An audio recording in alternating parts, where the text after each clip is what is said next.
पवन चक्की पुराने जमाने का कमाल, आज का धमाल। सदियों से पवन चक्कियां आसमान के खिलाफ खड़ी रही हैं। ये हवा की अदृश्य शक्ति का इस्तेमाल करती हैं। आज इन बड़ी बड़ी खूबसूरत पवन चक्कियों का एक नया काम है। ये हमारे दुनिया को बिजली देने के तरीके को बदल रही है। ये कहानी है कि पवन चक्कियां कैसे बिजली पैदा करती हैं। एक ऐसे भविष्य की कल्पना करो जहां स्वच्छ ऊर्जा प्रचुर मात्रा में हो। पवन चक्कियां इस क्रांति के केंद्र में हैं। इन अद्भुत मशीनों के विज्ञान और आश्चर्य का पता लगाने के लिए हमारे साथ जुड़े। फारस से नीदरलैंड तक समय के साथ एक सफर। पहली पवन चक्कियां 1000 साल पहले फारस में आईं। इन शुरुआती पवन चक्कियों में खड़े पंखे थे। इनका इस्तेमाल अनाज पीसने के लिए किया जाता था। सदियों बाद डच लोगों ने पवन चक्की के डिजाइन को बेहतर बनाया। उन्होंने लेटे पंखों वाली पवन चक्कियां बनाई। ये पवन चक्कियां नीदरलैंड के प्रतीक बन गई। इन पवन चक्कियों के कई काम थे। ये पानी पंप करती थी, लकड़ी काटती थी और यहां तक कि तेल भी बनाती थी। डच पवन चक्कियां इंसानी प्रतिभा का प्रमाण थी। उन्होंने प्रकृति की शक्ति का उपयोग करने की हमारी क्षमता को दिखाया। हवा का नाच, पंखों से बिजली बनाना। हवा बस गतिमान हवा होती है। इसमें गतिज ऊर्जा होती है, यानी चलने की ऊर्जा। पवन चक्कियां अपने पंखों से इस ऊर्जा को पकड़ती हैं। पंखे हवाई जहाज के पंखों जैसे डिजाइन किए गए होते हैं। जब हवा इन पर बहती है तो इससे हवा के दबाव में अंतर पैदा होता है। यह दबाव का अंतर लिफ्ट पैदा करता है, जिससे पंखे घूमते हैं। घूमते हुए पंखे एक जनरेटर से जुड़े शाफ्ट को घुमाते हैं। यही तरीका है जिससे हवा की ऊर्जा बिजली में बदल जाती है। पवन चक्की की बनावट, ब्लेड्स, रोटर और भी बहुत कुछ। ब्लेड्स पवन चक्की के जटिल डिजाइन का केवल एक हिस्सा होते हैं। ब्लेड्स एक हब से जुड़े होते हैं, जिससे रोटर बनता है। रोटर एक ऊंचे टावर पर लगा होता है। टावर रोटर को जमीन से ऊपर उठाता है। इससे यह तेज और ज्यादा लगातार हवा पकड़ पाता है। पवन चक्की के नकेल के अंदर रोटर के पीछे एक गियर बॉक्स होता है। गियर बॉक्स शाफ्ट की घूमने की गति को बढ़ाता है। जनरेटर को कुशलता से बिजली पैदा करने के लिए यह तेज गति का घूमना जरूरी है। भाग 5, हॉरिजॉन्टल या वर्टिकल। आज हम पवन ऊर्जा के दो प्रमुख प्रकारों के बारे में जानेंगे। पवन ऊर्जा के दो रूप। पवन चक्कियां दो मुख्य प्रकार की होती हैं, हॉरिजॉन्टल एक्सिस और वर्टिकल एक्सिस। हॉरिजॉन्टल एक्सिस पवन चक्कियां सबसे आम प्रकार की होती हैं। ये पवन चक्कियां आमतौर पर बेड़ी टेढ़े पंखों की तरह दिखती हैं और उनके ब्लेड्स एक हॉरिजॉन्टल एक्सिस के चारों ओर घूमते हैं। हॉरिजॉन्टल एक्सिस पवन चक्कियां सबसे आम प्रकार की होती हैं। ये पवन चक्कियां आमतौर पर बड़ी टेढ़े पंखों की तरह दिखती हैं और उनके ब्लेड्स एक हॉरिजॉन्टल एक्सिस के चारों ओर घूमते हैं। उनके ब्लेड्स एक हॉरिजॉन्टल एक्सिस के चारों ओर घूमते हैं, जैसे एक बड़ा पंखा। ये पवन चक्कियां पवन ऊर्जा को पकड़ने में ज्यादा कुशल होती हैं और इसलिए बड़े पवन फार्म्स में इनका उपयोग अधिक होता है। वर्टिकल एक्सिस पवन चक्कियों में ब्लेड्स होते हैं जो एक वर्टिकल एक्सिस के चारों ओर घूमते हैं। ये पवन चक्कियां उन इलाकों के लिए ज्यादा उपयुक्त होती हैं जहां हवा की स्थिति अशांत होती है। हर प्रकार के अपने फायदे हैं। हॉरिजॉन्टल एक्सिस पवन चक्कियां पवन ऊर्जा को पकड़ने में ज्यादा कुशल होती हैं, जबकि वर्टिकल एक्सिस पवन चक्कियां उन इलाकों के लिए ज्यादा उपयुक्त होती हैं जहां हवा की स्थिति अशांत होती है। हॉरिजॉन्टल एक्सिस पवन चक्कियां पवन ऊर्जा को पकड़ने में ज्यादा कुशल होती है। ये पवन चक्कियां बड़े टेढ़े पवन फार्म्स में अधिक उपयोग की जाती है क्योंकि ये अधिक ऊर्जा उत्पन्न कर सकती है। वर्टिकल एक्सिस पवन चक्कियां उन इलाकों के लिए ज्यादा उपयुक्त होती हैं जहां हवा की स्थिति अशांत होती है।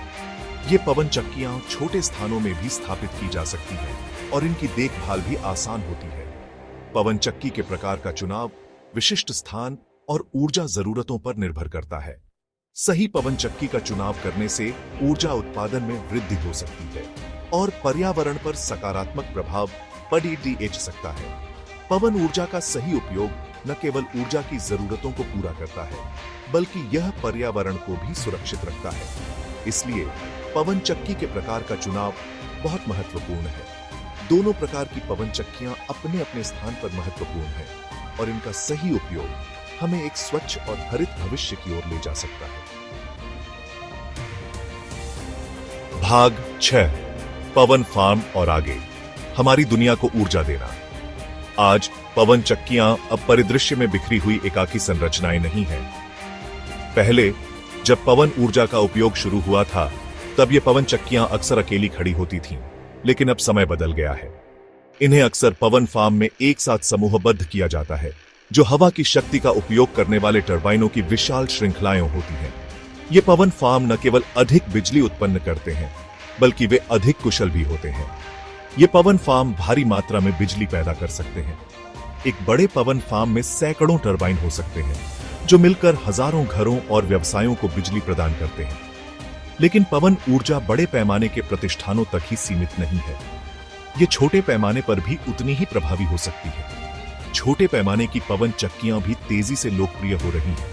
ये छोटे टरबाइन घरों और छोटे व्यवसायों के लिए आदर्श हैं और वे स्थानीय स्तर पर ऊर्जा की जरूरतों को पूरा कर सकते हैं। वे घरों, व्यवसायों और यहां तक कि दूर दराज के समुदायों को भी बिजली दे सकती है। इन छोटे टरबाइनों की स्थापना और रखरखाव भी आसान है, जिससे वे अधिक सुलभ हो जाते हैं। पवन ऊर्जा एक बहुमुखी और अनुकूलनीय ऊर्जा समाधान है। यह न केवल पर्यावरण के लिए लाभकारी है, बल्कि यह ऊर्जा की बढ़ती मांग को पूरा करने में भी सक्षम है। चाहे बड़े पवन फार्म हो या छोटे टरबाइन, पवन ऊर्जा का भविष्य उज्जवल है। भाग 7, पवन का वादा, उज्जवल भविष्य के लिए स्वच्छ ऊर्जा। पवन ऊर्जा हमारी बढ़ती ऊर्जा जरूरतों का एक आकर्षक समाधान प्रदान करती है। जीवाश्म ईंधन के विपरीत हवा एक नवीकरणीय संसाधन है। यह कभी खत्म नहीं होगा। पवन ऊर्जा स्वच्छ ऊर्जा भी है। यह ग्रीन हाउस गैसों या अन्य प्रदूषकों का उत्पादन नहीं करती है। हवा की शक्ति का उपयोग करके हम जीवाश्म ईंधन पर अपनी निर्भरता कम कर सकते हैं। हम जलवायु परिवर्तन का मुकाबला कर सकते हैं और आने वाली पीढ़ियों के लिए एक स्वस्थ ग्रह बना सकते हैं। पर्यावरणीय चुनौतियों के सामने पवन ऊर्जा आशा की किरण है। भाग 8, हमारे सामने चुनौतियां, पवन ऊर्जा से चलने वाली दुनिया की बाधाओं पर काबू पाना। पवन ऊर्जा, जो एक स्वच्छ और नवीकरणीय संसाधन है, हमारे भविष्य के लिए महत्वपूर्ण है, लेकिन इसे अपनाने के रास्ते में कई चुनौतियां हैं, जिन्हें हमें समझना और हल करना होगा। अपने कई फायदों के बावजूद पवन ऊर्जा को चुनौतियों का भी सामना करना पड़ता है। सबसे पहले, हवा की अनियमितता एक बड़ी समस्या है। हवा का बहाव हमेशा स्थिर नहीं होता और यह कई बार रुक रुक कर आता है। हवा एक रुक रुक कर आने वाला संसाधन है। इसका मतलब है कि जब हवा नहीं चल रही होती तो पवन टरबाइन बिजली उत्पन्न नहीं कर पाते। यह अनियमितता ऊर्जा आपूर्ति में बाधा डाल सकती है। यह हमेशा उपलब्ध नहीं होती है जब हमें इसकी जरूरत होती है।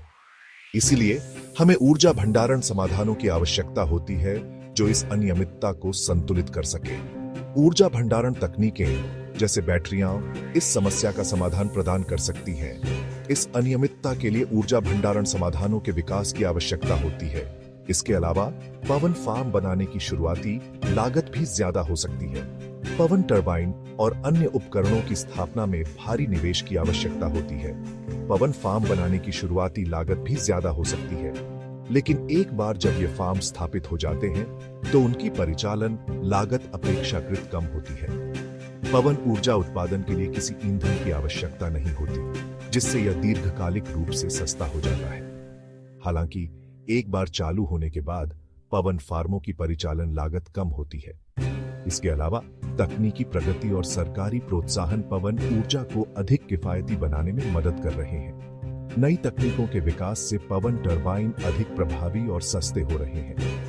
तकनीकी प्रगति और सरकारी प्रोत्साहन पवन ऊर्जा को अधिक किफायती बनाने में मदद कर रहे हैं। सरकारें सब्सिडी और टैक्स इंसेंटिव के माध्यम से पवन ऊर्जा परियोजनाओं को प्रोत्साहित कर रही हैं। इससे न केवल लागत कम हो रही है, बल्कि पवन ऊर्जा को अपनाने की गति भी बढ़ रही है। इन सभी प्रयासों के माध्यम से हम एक पवन ऊर्जा से चलने वाली दुनिया की ओर बढ़ सकते हैं, जो न केवल पर्यावरण के लिए बेहतर है, बल्कि आर्थिक रूप से भी लाभदायक है।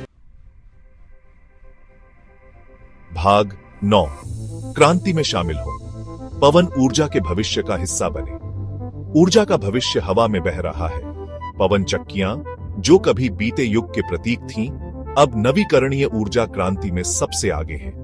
जैसे जैसे हम जलवायु परिवर्तन और संसाधनों की कमी की चुनौतियों का सामना करते हैं, पवन ऊर्जा आगे का रास्ता प्रदान करती है।